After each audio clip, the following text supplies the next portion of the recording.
धन्य आज दीना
जय जय श्री राधा रमण जय जय नवन किशोरी जय गोपी चित्त चोर प्रभु जय जय माखन राधा मेरी स्वामिनी मैं राधे जी को जन्म जन्म मोहे दियो प्रभु तुम्ही चरणन को वासं सच्चिदानंद रूपाय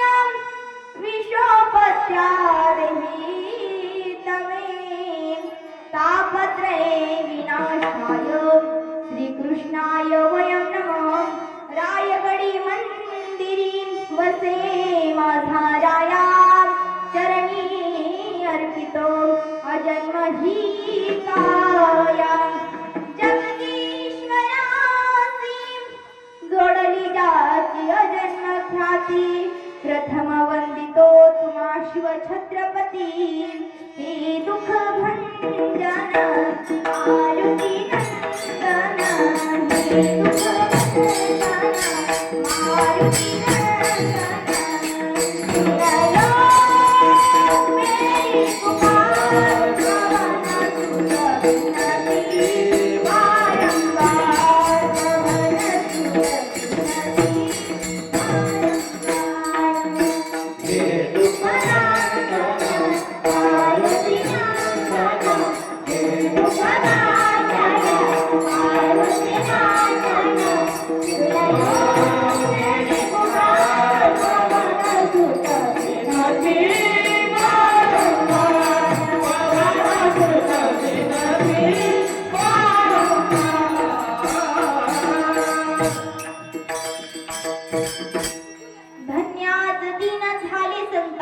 दर्शन झाली पापा तापतुटी दैन्य गेले उठाउठी प्रसूत प्राप्त प्रसंगी प्राप्त ठिकाणी प्राप्त स्थळी कीर्तन रूपी सेवेकरिता निवडलेला अभंग हा जगद्गुरु तुकोबरायांचा आहे.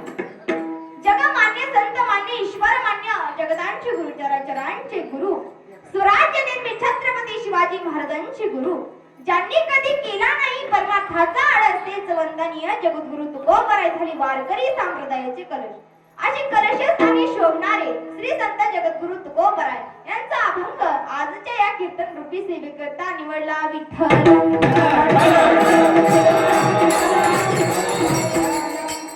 अभंगाला सुरुवात करण्यापूर्वी अल्पसा हा परिहार द्यायचा तो म्हणजे असा भक्तवांचल कल्पतरू भक्तवांचल दीन बंधू पंढरीश पांडुरंगाच्या कृपा आशीर्वादाने चालू असलेला हा अखंड हरिनाम सप्ताह की ज्याच्या सत्तेनं या वृक्षाचं पान देखील हलत नाही. वृक्षाची ये पानं खाली ज्याची सत्ता, कोण बोलविता हरिविन. त्याही पुढे जाऊन सांगायचं म्हटलं, गतीर भरता प्रभू साक्षी निवास शरणम सुरत. आणि त्याही पुढे जाऊन सांगायचं म्हटलं, तुझी आसतेने वेदासी बोलले, तुझी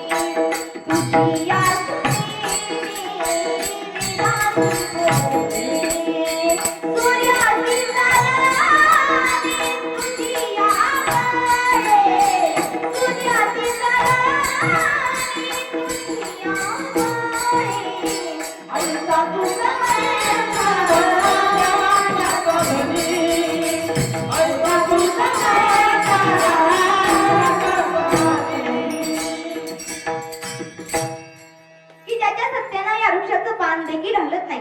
तो परमेश्वर की संपूर्ण कीर्तन होईपर्यंत तुम्ही सर्वजण जागे राहूनच कीर्तन ऐकणार अशी विशेष कृपा ज्याची लाभली तो भगवंत. त्याच्या सत्तेने चालू असलेला हा अखंड हरिनाम सप्ताह, त्याच्या आशीर्वादानं आणि तुमच्या सर्वांच्या मार्गदर्शनानं चालू असलेला हा अखंड हरिनाम सप्ताह संत शिरोमणी सावता महाराज यांच्या पुण्यतिथी निमित्त अखंड हरिनाम सप्ताह. या सप्ताहामध्ये चौथ्या दिवसाची कीर्तन पुष्प मला ज्यांच्यामुळे लाभले ते आमचे आदरणीय पिनू महाराज यांनी मला फोन केला आणि तुमच्या सर्वांच्या वतीनं माझ्याकडे ही कीर्तन रूपी सेवा आली. आणि कीर्तनाकरता उपस्थित सर्व टाळकरी मंडळी असतील. आमचे मृदंगाचार्य योगेश महाराज गोड असा मृदंग वाजतात, त्यांच्यासाठी एकदा जोरदार टाळ्या वाजवा.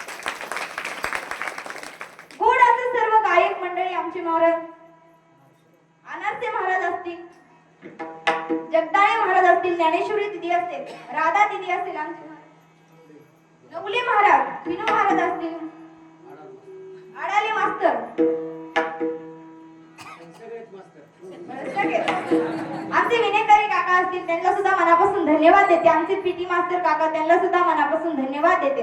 तसे कीर्तनाकरता उपस्थित असणारे सर्व महिला मंडळ, सर्व पुरुष वर्ग, गंडावाले, मिशावाले, माळीवाले, बिना माळीवाले, पदरावाल्या, बिना पदरावाल्या, सर्व आमचे आदरणीय रघु मामा असतील, तसेच आमचे हनुभाऊ असतील, तसेच मारुती मामा असतील, महादेव महाराज असतील, फक्कड काका असतील, आमचे दशरथ महाराज असतील, आमचे देवराम महाराज असतील. आता सर्वांचे काही मला नाव माहित नाही. जर पुढच्या वर्षी योगायोग आला तर मला आधी तुमचे नाव सांगून ठेवा, म्हणजे पुढच्या वेळेस लक्षात राहतील बरं का. सर्वांच्या चरणी नतमस्तक होते. पहिला नमस्कार त्या भगवंताला ज्यानं ही सुंदर सृष्टी निर्माण केली. दुसरा नमस्कार माझ्या आई वडिलांना ज्यांनी मला जन्म दिला. तिसरा नमस्कार माझ्या गुरुवरींना ज्यांनी मला ज्ञान दिलं. चौथा नमस्कार तुम्हा सगळ्यांना की कीर्तन करण्याची संधी दिली. विठ्ठल अभंग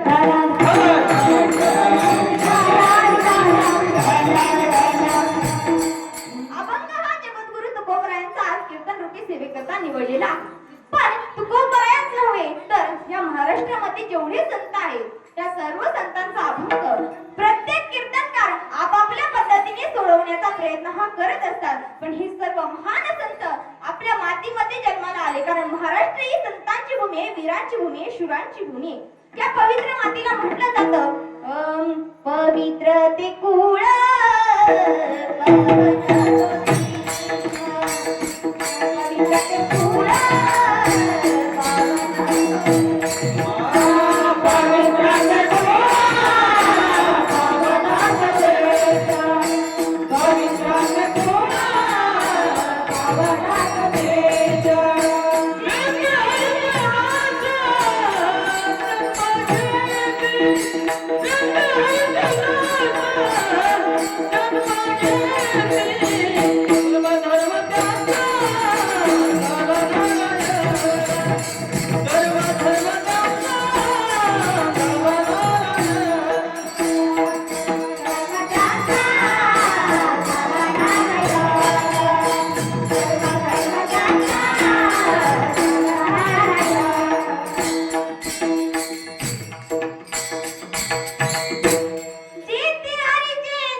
जन्माला आले, पण प्रत्येक संतांचा अधिकार हा महाराज वेगळा असतो.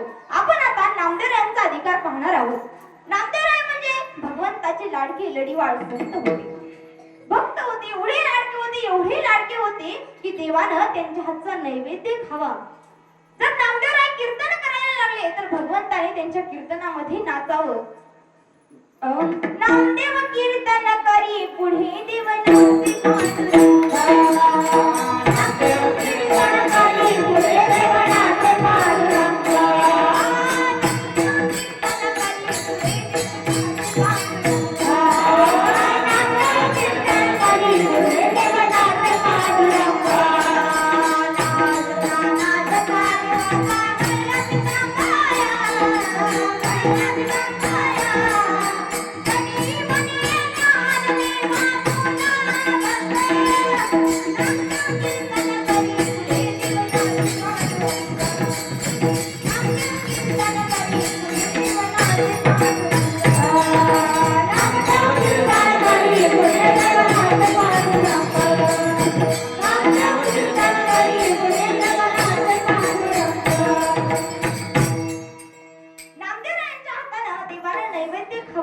यातही नवल नाही. देवानं त्यांच्या कीर्तनामध्ये नाचावं यातही नवल नाही. पण फिरविले देऊळा जगा माझी ख्याती. फिरविले देऊळ जगा माझी ख्याती. त्यांच्या कीर्तन ऐकण्याकरता निर्जू देव सुद्धा फिरला महाराज. यात नवल आहे. हा अधिकार संपन्न माझे नाथ महाराज आमचे नामदेवराय होते. एवढा अधिकार त्यांचा होता. विठ्ठल विठ्ठल. आता दुसरा अधिकार आपण नाथ महाराजांचा पाहणार आहोत. नाथ महाराजांच्या जीवनामध्ये त्रिवेणी संगम आपल्याला पाहायला मिळतो. पहिलं म्हणजे ते संत आहेत, दुसरं म्हणजे ते श्रीमंत आहेत आणि तिसरं म्हणजे शांत आहेत. शांतता एवढी त्यांच्या जीवनामध्ये, एवढी शांतता आहे. यवन अंगावरी थुंकला प्रसाद देवोनी मुक्त केला. एवढा अधिकार माझ्या नाथ महाराजांचा होता. म्हणजे एवढे ते शांत होते. आपल्यात शांतता आहे का महाराज? नाही महाराज. एवढी शांतता नाथ महाराजांकडे होती. त्याचा अधिकार म्हणजे काय होता की देवानं 36 वर्ष त्यांच्या घरी कावडीने पाणी भरलं. द्वारकेची मूर्त, द्वारकेची मूर्त, द्वारकेची मूर्त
कुठेच नाही.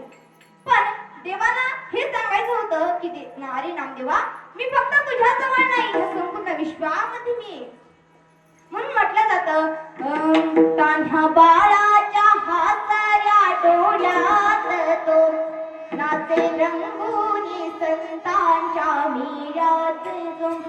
तुझ्या माझ्यात भेटल साऱ्यात तो शोध नाही कुठी आपण साऱ्यात जो रोज वृंदावनी फोडी तो माघारी तोच नाता घरी वाहतो कावडी गुंतला ना कधी मंदिरी राहुळी बाप झाला कधी जाहला माऊली भाव घोडा जिथे धावला तो तिथे भाव नाही तिथे साग धावल का बघा उघडून तरंगातला देव गावल बघा उघडून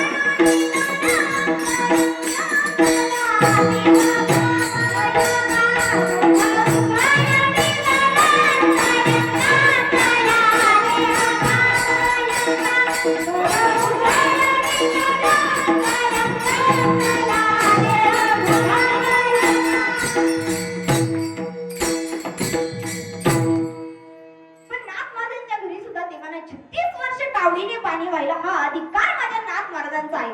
पण तुमच्यासारख्या आणि आमच्यासारख्या अडाणी अज्ञानी लोकांना परमार्थ काय असतो हे कळण्यासाठी नाथ महाराजांनी भारुडाची निर्मिती केली. महिला मंडळ भारुड काढतात का? भारुड तुम्हाला एक सांगते बरं का, एक गीत आहे, मला असं वाटतं की ती भारुडातच मोडते बरं का. पूर्वीच्या काळी कसं असायचं, नळाला आठवड्यातून पाणी यायचं. मग नळाला कशी असायची, गर्दी असायची. पण एवढी गर्दी असल्यावर राधा काकूचा नंबर केसरा काकूनी येऊनच दिला नाही तर त्यांच्यात काय व्हायचे, भांडणं व्हायचे. दोघी नळावर भांडत होत्या गमाई नळाच्या पाण्यासाठी, दोघी नळावर भांडत होत्या गमाई नळाच्या पाण्यासाठी. मग धावत आली मंडी तिच्या हातात होती गुंडी, तिच्या हातात होती गुंडी. एका टोल्यात पाडली मंडी व माय नळाच्या पाण्यासाठी, एका टोल्यात पाडली मंडी व माय. 10 जणीचा चांगला मेळ नाही कुणा कुणाला मेळ, कुण्या मिनीने लावली कळव माय नळाच्या पाण्यासाठी. हे फक्त मी तुम्हाला हसण्यासाठी सांगितलं बरं का. पण भारुड कशी असतात, या शेजारीनं बरं नाही केलं ग बयो मला कीर्तनाला काय ना म्हणणार, मला पंढरीला नेलं ग बयो, मला पंढरीला नेलं ग बयो, मला पंढरीला नेलं ग बयो, मला पंढरीला नेलं ग बयो, पंढरीला नेलं ग बयो, पंढरीला नेलं ग बयो. उद्या गे मनी गे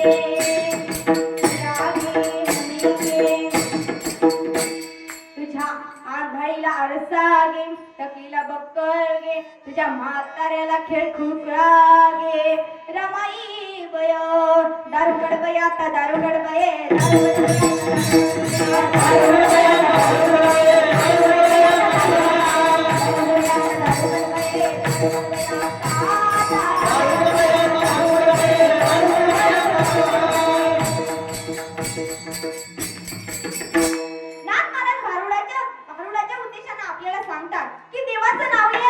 भजन करा. देवाचं नाव आपण घेतलं पाहिजे, देवाचं भजन सुद्धा केलं पाहिजे. कारण हा नादेह पुन्हा पुन्हा नाही.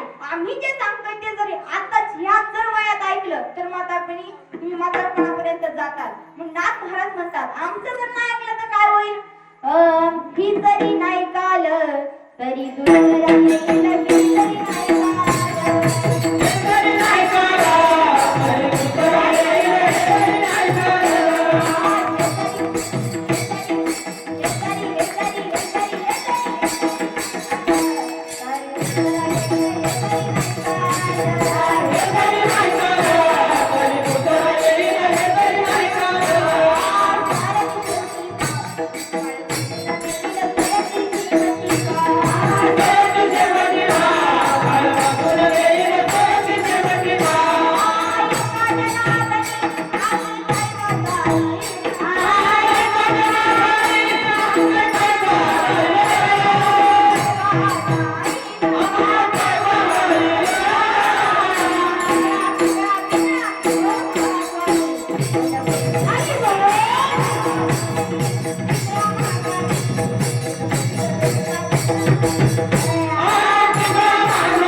काळ तुम्हाला बांधून घेईल. आता आमचं काही जाणार नाही, पण नाथ महाराज म्हणतात, देवा माझं मन तुझ्या चरणी लागण्यासाठी ही जी माझी माया नावाचं शास्त्र आहे ना, हा शास्त्र त्याला लवकर जाऊ दे. सासरा माझा गावी गेला, सासरा माझा गावी गेला, तिकडं फुगुदे त्याला, तिकडं फुगुदे त्याला भवानी आई रडगा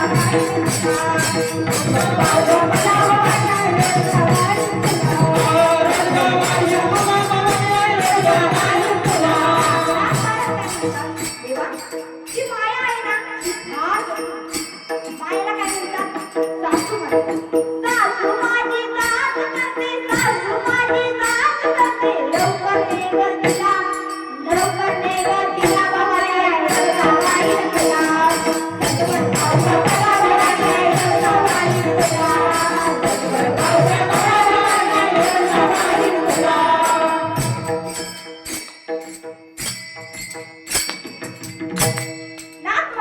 देवाचं नाव घ्या, देवाचं भजन करा.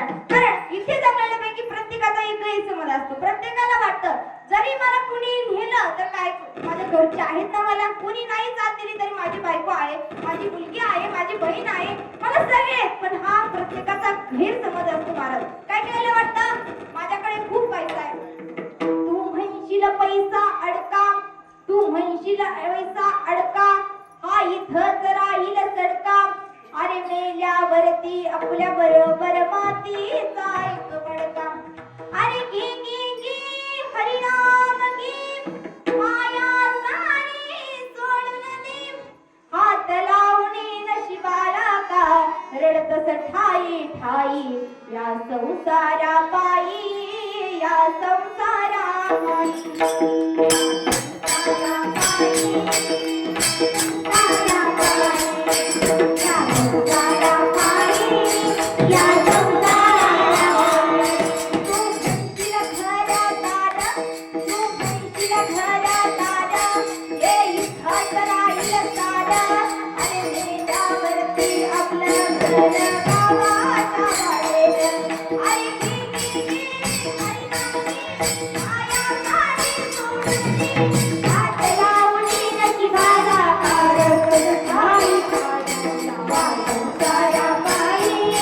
या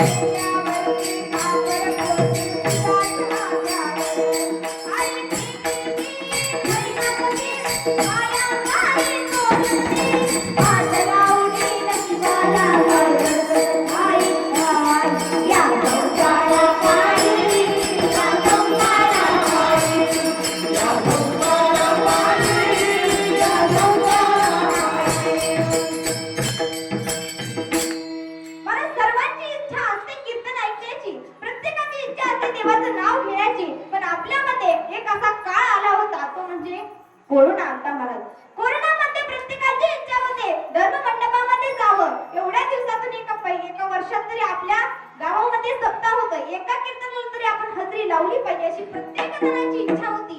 पण त्यावेळेस ही इच्छा सुद्धा पूर्ण होत नव्हती.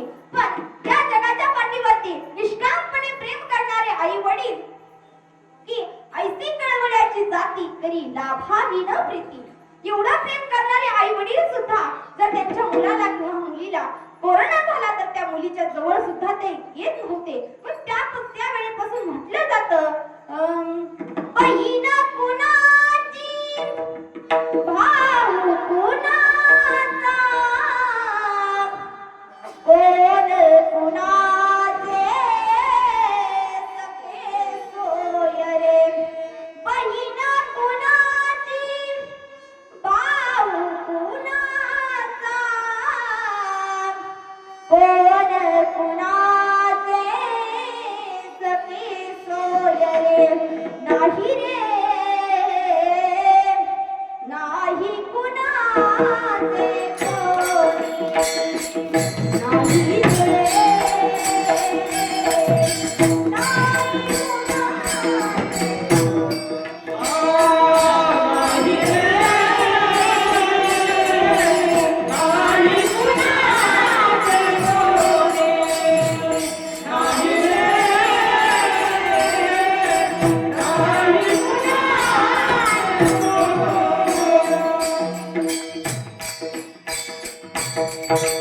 नाथ महाराज म्हणतात, अरे कुणी सुद्धा कुणाचं नसतं. आपल्यावर जर वाईट वेळ असली ना तर कुणी सुद्धा वाईट वेळ जर असेल ना तर त्याच्याकडे कुणी डोकावून सुद्धा पाहत नाही. पण तो जर चांगला असेल ना, त्याच्याकडे पैसा पाणी असेल ना तर सर्व त्याच्याकडे जातात. पण वाईट वेळेमध्ये कुणी सुद्धा जात नाही. म्हणून नाथ महाराज म्हणतात, आत्ताच सावध व्हा, आत्ताच देवाचं भजन करा. तुम्ही सुद्धा देवाचं गोड असं भजन करायचंय. महिला मंडळ, आता तो आधी तुम्ही वरती हात घ्यायचं बरं का सर्वांनी. सुंदर माझे जाते ग फिरते बहुते ग ओढ्या गाऊ कौतुके तू येई बाग. वा वा वा मोठ्याने.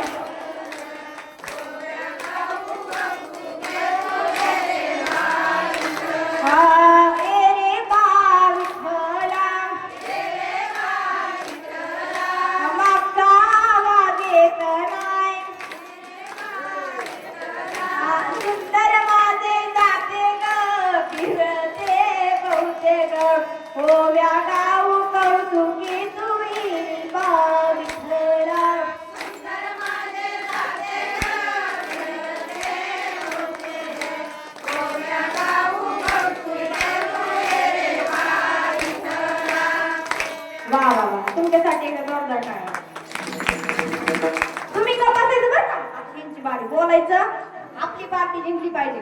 आता पुरुष मंडळी, रेंज मधले कौरव क्षेत्राच्या बाहेरचे वाट्यावर बसलेले सर्वांनी वरती हात घ्यायचा. सर्वांनी ज्यांना हात देत त्यांनी घ्यावर.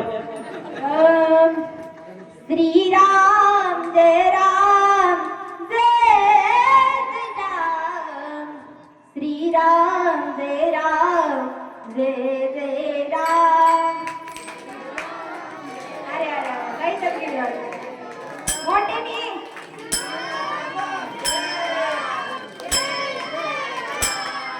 श्रीराम जय राम जय जय राम. श्रीराम जय राम जय जय राम.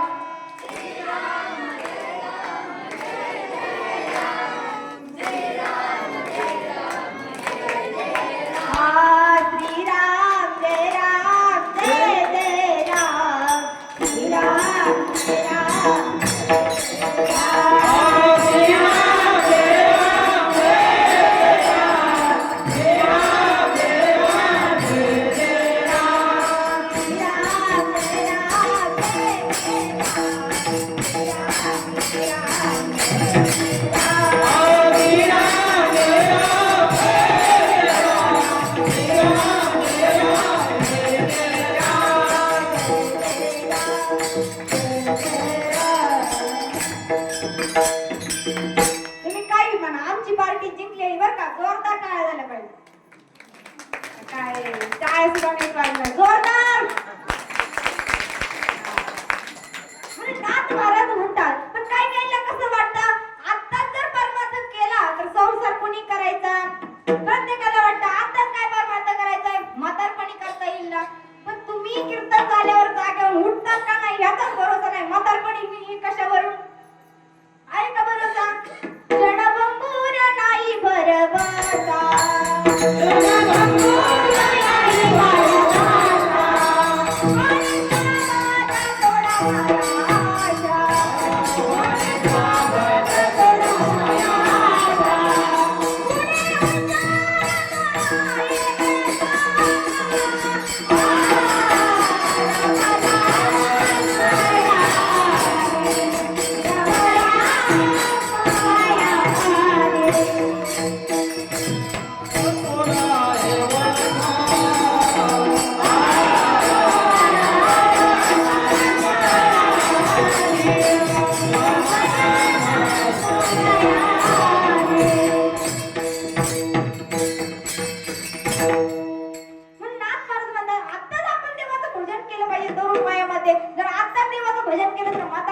भरवसा. जाईल ना महाराज. पण एक बाबा होते, तुम्हाला एक उदाहरण सांगेल बरं का, कारण जीवनामध्ये आपण नित्यनेम केला पाहिजे. एक बाबा होते, पूर्ण गावामध्ये त्यांची एकच किराणा दुकान होतं. एवढं गिराईक असायचं, एवढं गिराईक असायचं, एवढं गिराईक असायचं. मी त्यांना एक दिवस विचारलं, काका तुम्ही दिवसभर तुमच्या दुकानावरती गिराईक असतं, मग तुम्ही स्वतःसाठी देवाचं भजन कधी करतात. नाही म्हणे ताई, एवढं गिराईक असतं, एवढं गिराईक असतं, जेवायला सुद्धा टाइम नसतो म्हणे. मी म्हणलं मग उठल्या उठल्या काय करता. म्हणले दुकानापुरतं झाडून घ्यावं लागतं. मग दुपारी मी गिराईक असतं, संध्याकाळी पण गिराईक असतं. मग संध्याकाळी झोपताना काय सांगावं ताई, दिवसभर एवढं गिराईक असतं, संध्याकाळी दिवसभर आलेले पैसे मोजून झोपावं लागतं. मी म्हणलं मग सकाळी उठल्या उठल्या आंघोळ करताना काय करतात. ती म्हणलं काहीच नाही. मी म्हणलं उठल्या उठल्या फक्त एवढंच म्हणायचं, देवाची द्वारी उभा क्षणाभारी,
आणि सर्व आंघोळ झाली की तेव्हा त्यांचा नित्यनेम होता. पण ज्या वेळेस त्यांना मरण आलं त्यावेळेस आता आपल्यात एक परंपरा आहे, काय मेल्यानंतर शेवटची एकदा आंघोळ घालतात.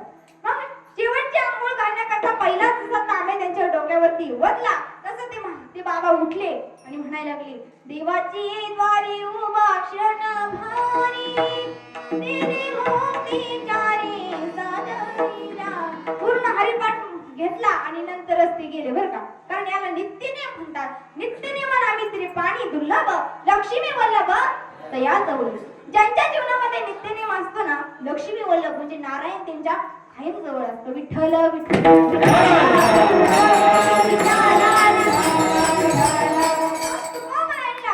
एक जणाने विचारलं, तो गोबऱ्या तुमचा धन्यतेचा दिवस नेमका केव्हा ठरला. तर अभंगाच्या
म्हटलं जातं महाराज की आता एखाद्याला आपल्यासारखे म्हणतात, एखाद्याला जर लय दिवसातून मुलगा झाला तर म्हणतात धन्य आजी दीन.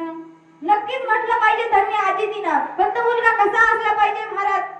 मुलगा असा असला पाहिजे की त्याच्या जन्मानं देवाला आनंद झाला पाहिजे. मला असा मुलगा पाहिजे, नाही तर ऐसा पुत्र व्हावा गुंडा त्याचा तीही लोकी झेंडा. नाहीतर काय काय ऐसा पुत्र व्हावा गोंडा गोंडा त्याचा रोज पोलीस स्टेशनला अशी मुलं नको. त्याला धन्यतेचा दिवस नाही म्हणायचं. मुलगा कोणासारखा पाहिजे? माझ्या ध्रुव बाळासारखा पाहिजे, माझ्या प्रल्हादजींसारखा पाहिजे, माझ्या ज्ञानेश्वर माऊलीसारखा पाहिजे. मुलगा पाहिजे तर छत्रपती शिवाजी महाराजांसारखा पाहिजे. काय संस्कार होते माझे छत्रपती शिवाजी महाराजांना? हे संस्कार माझ्या जिजामाताने त्यांना दिले. ज्यावेळेस शहाजी राजांना भेटण्याकरता जिजामाता आणि शिवाजीराजे बंगळूर येथे गेले, त्यावेळेस 2-4 दिवस निघून गेले. पण असा प्रसंग एक घडला. एकदा जिजामाताला शिवाजीराजे कुठेच दिसेना. एका सरदाराला विचारलं, राजे कुठे? त्यावेळेस त्यांना सांगावं, आदिलशहाच्या दरबारामध्ये जे सरदार आहेत ना शहाजीराजे, त्यांच्या मांडीवरती बसून ते नृत्य पाहत आहेत. त्यांची तळपायाच्या मस्तकाला गेली, ताड ताड ताड करत त्या दरबारामध्ये गेल्या. शिवाजीराजांना भरकन खाली ओढलं, ताडकन एक कानाखाली दिली. त्यावेळेस ते रडले नाही मारत. शिवाजीराजे म्हणतात, महासाहेब मला मारण्याचा तुम्हाला पूर्णपणे अधिकार आहे, पण मला का मारलं हे मला कळेल का? त्यावेळेस जिजामाता म्हणतात, राजे मला तुम्हाला बाया नाचवणारा नाही तर बाया वाचवणारा राजा बनवायचे. बाया वाचवणारा राजा. 16व्या वर्षी त्यांनी स्वराज्याची स्थापना केली महाराज. त्यांनी वचन दिलं माझ्या मासाहेबांना, दिलं वचन मासाहेबा वचन पूर्ण करी. दिलं वचन मासाहेबा वचन पूर्ण करी. बैला जाग शुभना जाग वचन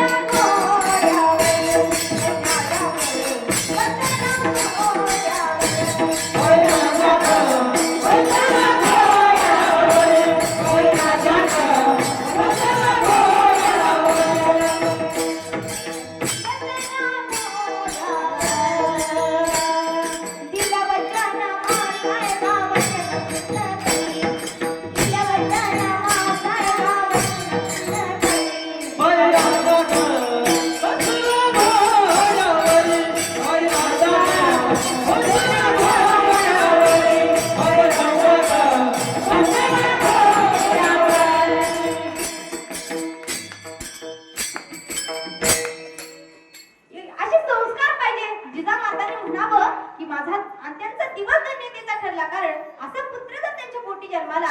नक्की म्हटलं पाहिजे धन्य आजी दीन. पण आपल्यासारखे जर एखाद्याला लय दिवसातून बायको भेटली, ती सुद्धा म्हणतात धन्य आजी दीन. पण बायको कुणासारखी पाहिजे? माझ्या आत्री मुनीच्या पत्नीसारखी, अनुसया मातेसारखी पत्नी पाहिजे.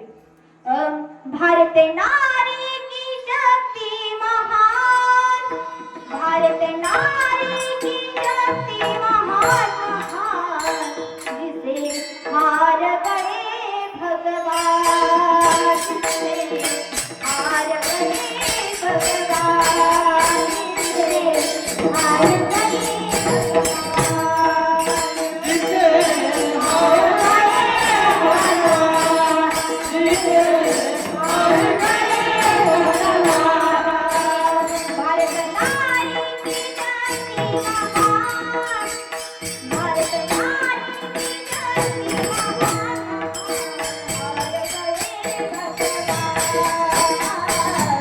हार गए भगवान.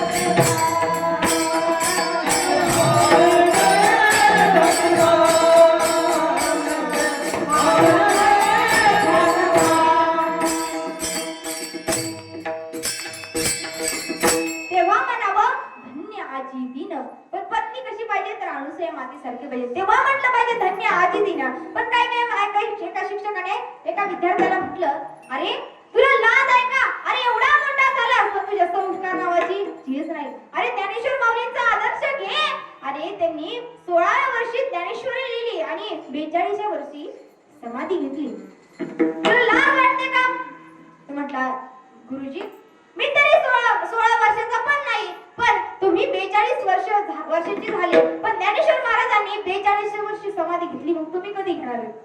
एवढ्या आगाऊ काटे मला राहिले आताच्या मुलांना. म्हणजे अशा मुलांना म्हटलं पाहिजे का धन्य आजी दिन?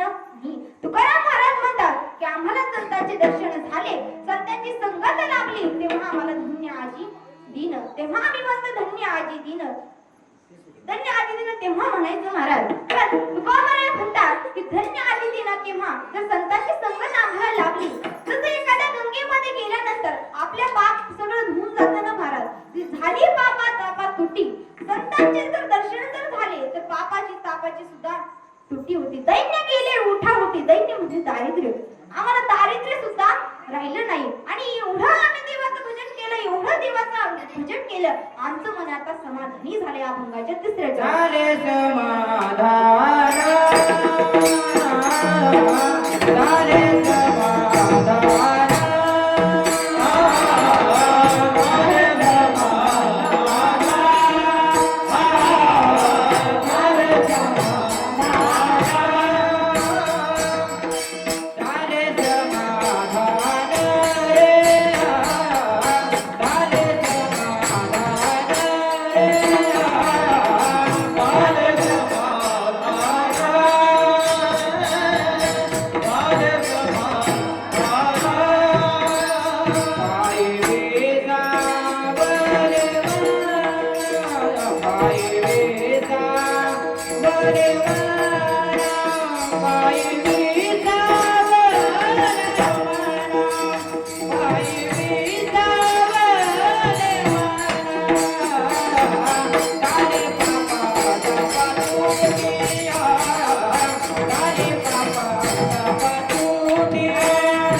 कारण एक वेळेस पंगत चुकली तरी चालेल, पण संगत चुकली नाही पाहिजे. संगतीला फार महत्व आहे महाराज. एक म्हातारे बाबा होते बरं का, म्हातारे बाबा. त्यांचा मुलगा तहसीलदार होता. मग त्यांनी विचारलं, बाबा मी एवढा मोठा झाला पण तुम्ही माझ्याकडे आजपर्यंत काहीच मागितलं नाही, पण आज काहीतरी मागा. म्हणे काहीच नको म्हणे, माझ्याकडे सगळं आहे. म्हणजे काहीतरी मागा. तो म्हटलं ठीक आहे, मला एक छोटासा मोबाईल घेऊन दे. मग त्याला 1000-1200चा मोबाईल घेऊन द्यायचा ना, त्याने डायरेक्ट 25,000चा अँड्रॉइड फोन घेऊन दिला. आता म्हातारा झालता. आता म्हातारपणी कसं गवळणी ऐकावा, भजनी ऐकावा, हरिपाठ ऐकावा, कीर्तन ऐकावं, पण म्हातारा एवढं विचित्र होतं. म्हातारा गाणे ऐकायचं. कोणते गाणे जे तरुणपणामध्ये सुद्धा नाही ऐकले ते म्हातारपणी गाणं ऐकायचं मला. एवढं म्हातारा विचित्र होतं. पण आमच्या राधादेवी सारखे महाराज, एक आगाव महाराज त्यांच्या जवळ गेले.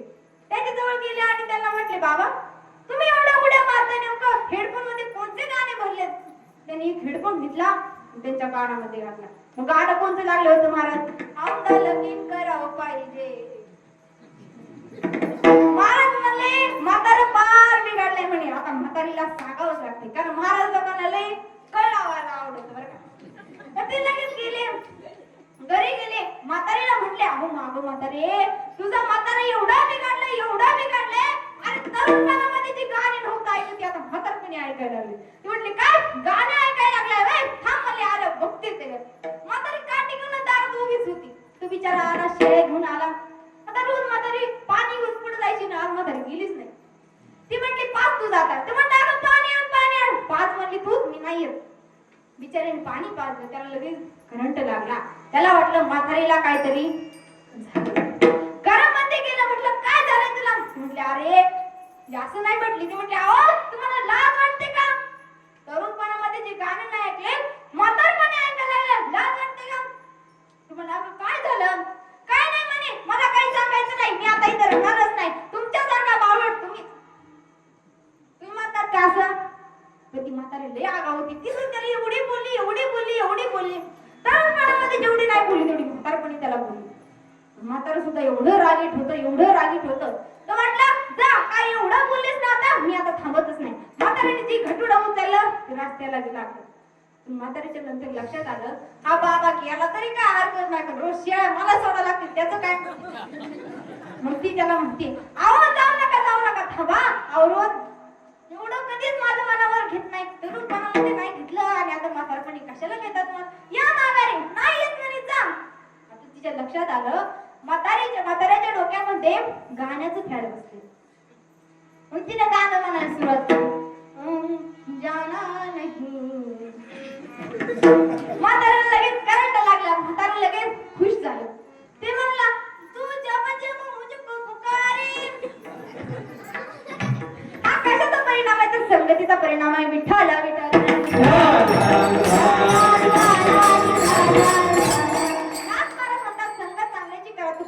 आपल्याला हेच सांगत असतात. पण आता आपण अधिकार पाहणार आहोत तर संत सावता महाराज असे होते की ते कधीच पंढरपूरला जात नव्हते. त्यांचा असा विचार होता की मी जर पंढरपूरला गेलो आणि ह्या शेतामध्ये जो माझा विठ्ठल आहे त्याचं काय. मग भगवंताला वाटलं माझ्या सावता महाराजांची एकदा परीक्षा घ्या. मग ज्ञानोबा आहे नामदेव महाराज आणि भगवंत निघाले आरण्या गावी. आरण्य गावामध्ये आले आणि ते अचानक गुप्त झाले. भगवंत अचानक गुप्त झाल्यावरती नामदेवाला टेन्शन आलं. माझं भगवंत मला सोडून कुठेच जात नाही, मला त्याच्याशिवाय एक क्षणभर सुद्धा करमत नाही. माझा देव कुठे गेला असेल देवा, कुठे गेला असेल मला सोडून देवा, ये ना भांगारी देवा. पण देव काय यायला तयार नाही. देव सावता महाराजांकडे आले आणि त्यांना सांगितलं की मला माझ्या मागे दोन चोर लागले आहेत. ते फार कठीण आहे. मला अशा ठिकाणी लपण्यासाठी जागा द्या की तिथे मला कधीच सापडलं नाही पाहिजे. पण सावता महाराज सुद्धा त्यांना लगेच कळालं की हा भगवंत माझी परीक्षा घेण्याकरता आला आहे. मग त्यांच्या सुद्धा लक्षात आलं. शेजारी तो विळा घेतला, तो विळा हातामध्ये घेतला आणि छातीमध्ये घातला. छाती जरकन फाडली आणि आपल्या भगवंताला आपल्या हृदयामध्ये सामावण्यासाठी जागा दिली, लपवण्यासाठी जागा दिली.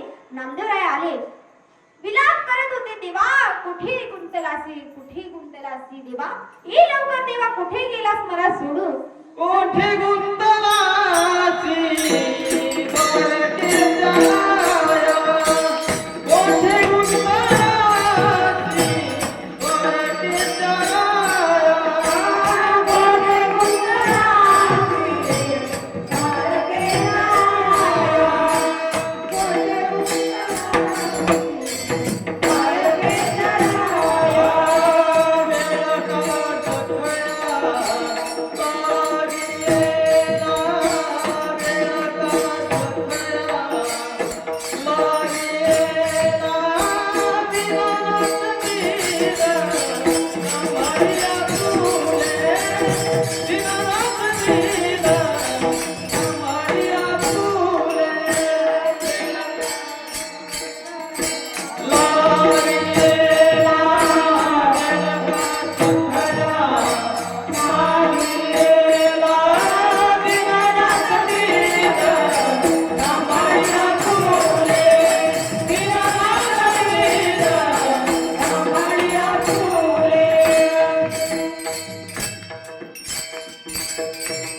जोरदार टाळ्या वाजवा.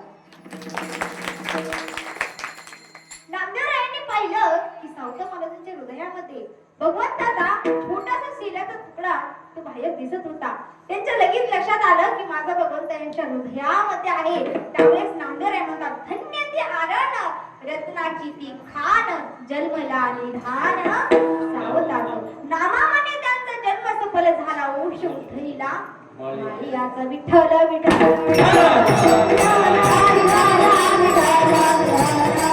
एवढं गोड चरित्र माझ्या सावता महाराजांचं आहे.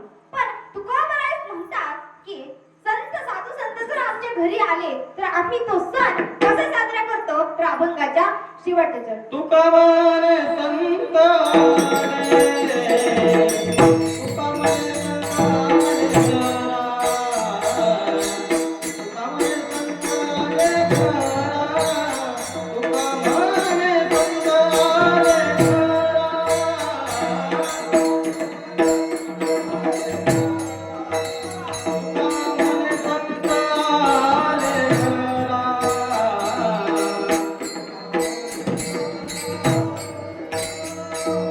Oh,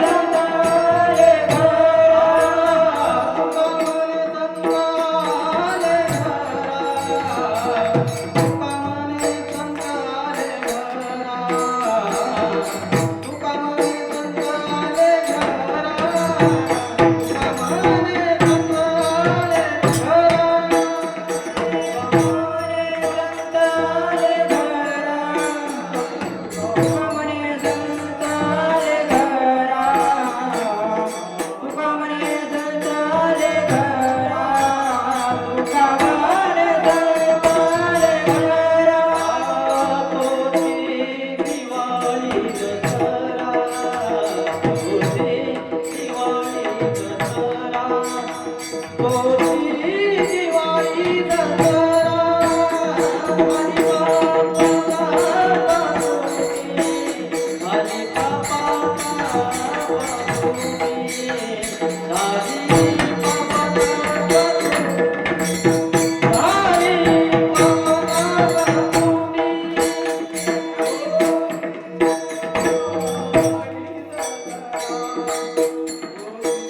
you.